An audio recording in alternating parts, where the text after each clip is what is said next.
దగ్గర గొడవలు చేయించారు, అపాస్పాలు చేయాలనే ప్రయత్నం చేశారు, అన్యాయంగా ప్రవర్తించేటటువంటి ప్రయత్నం చేశారు. ఇవన్నీ మీడియాలో ప్రసారం చేశారు. ప్రసారం చేసి జగన్మోహన్ రెడ్డి గారిని పలుచన చేయాలనేటువంటి ఒక ప్రయత్నాన్ని చేస్తున్నారు.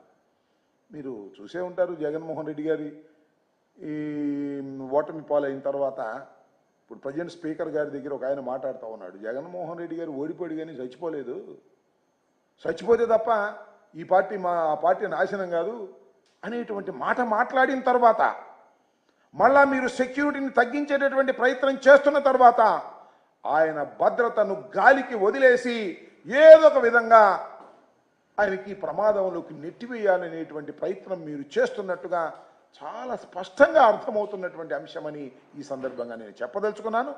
దానికోసమే మేము న్యాయస్థానాన్ని ఆశ్రయించవలసినటువంటి అవసరం వచ్చిందని కూడా ఈ సందర్భంగా నేను చెప్తున్నాను.